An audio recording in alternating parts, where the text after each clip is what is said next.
Now, sheep are dumb, but they're not stupid. They can recognize the faces and voices of 10 different shepherds. And they understand facial expressions on humans as well as other sheep.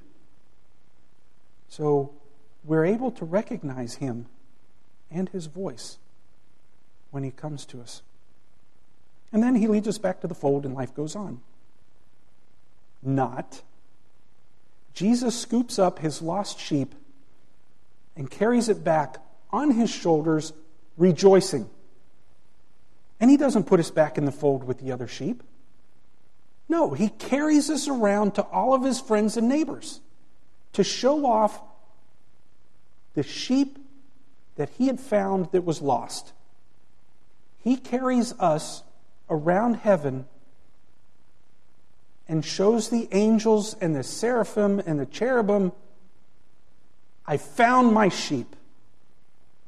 My sheep was lost. I found my sheep. Rejoice with me. The second group that Jesus talks to are the coins.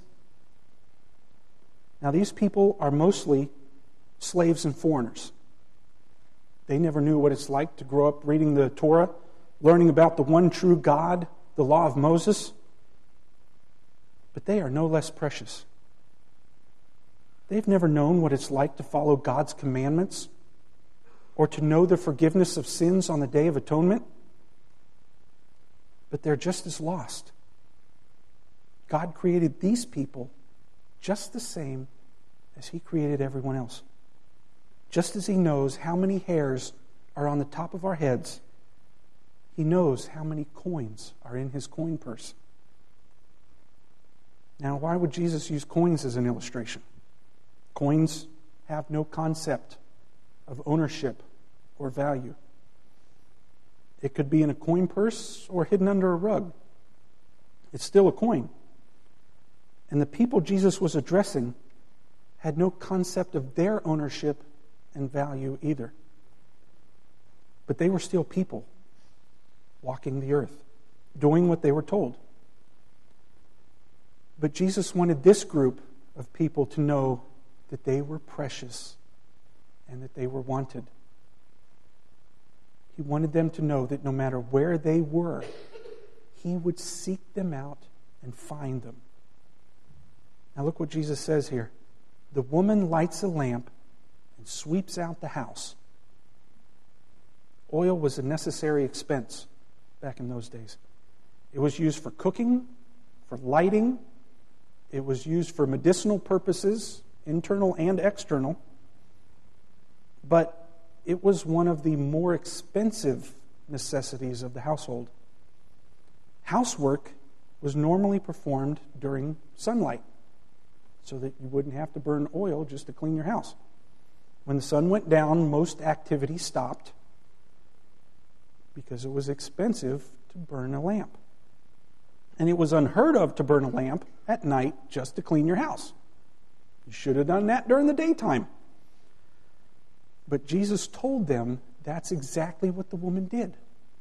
She lit a lamp and cleaned her house for a single coin.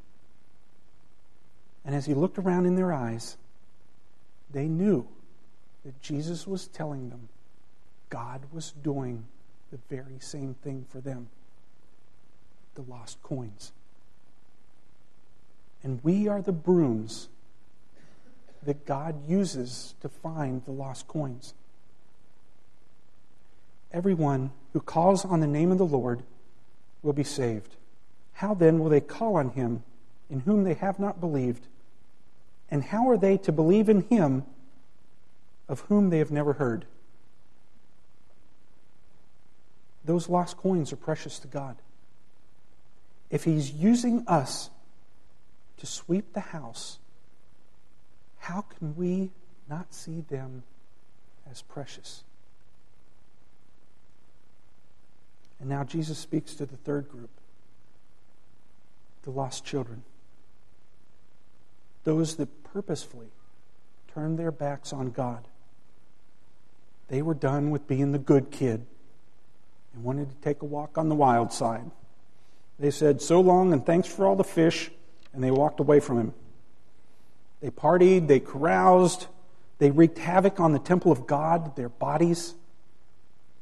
But now, the party was over and they had no Rolaids. All the fun they had was a distant memory, and they weren't even sure if they were going to eat that day. They were wandering the streets on a Sabbath afternoon and happened to hear someone say that Jesus had healed a friend, and now he was walking the streets. They knew of Jesus. Everyone had heard of him by now. And they wanted to find out if the rumors were true. And oh, the pleasant surprise that was waiting for them. Jesus spoke to them the words they never expected to hear in a million years. "You are still my son. I still love you. Please come home. Not only will I accept you back into my house, but I will run down the road to greet you before you even see the house." The son in the parable ended up slopping the pigs on a pig farm. And I don't think we as Western Hemisphere Americans understand exactly what that means. It wasn't just a dirty, smelly job. To the Jews, pigs were an unclean animal. And here he was, on a daily basis for pretty much most of the day, touching the pigs, feeding the pigs, and walking around in their excrement. We don't know what that means.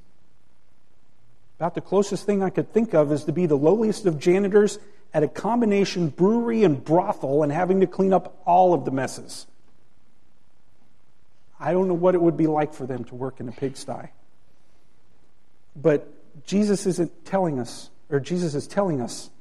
that it doesn't matter one iota what we've done. We can come back home. He is sitting on the front porch, waiting to see our silhouette come up over the rise. And then he jumps from his chair, screaming in delight, shouting all the way down the road. He runs to us. He doesn't stand on the porch waiting for us to come up to him, going with an "I told you so" look on his face. He's running down the road to greet us. Those who had lost found that which they had lost. But did they really lose that much? You know, you might be saying, come on, it was just a sheep and a coin. And the son, he chose to leave his father. No one made him go.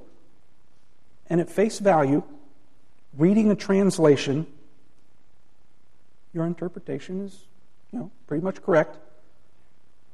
But this word "lost" is very critical in each of these passages.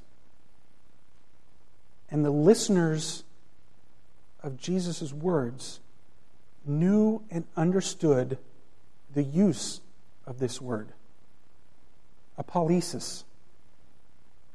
This word is derived from the Greek word apollimi, which is ruin or perish. So, our definition of lost doesn't do the parables justice. Jesus was telling these people that the shepherd, the woman, and the father would perish without the sheep, the coin, and the son. Their lives meant nothing without that which was lost. And each of these people are representations of God. Think about exactly what Jesus was saying. God considers everything in heaven worthless if you are not there. God would bankrupt heaven if that's what he needed to do. God would bankrupt heaven for you.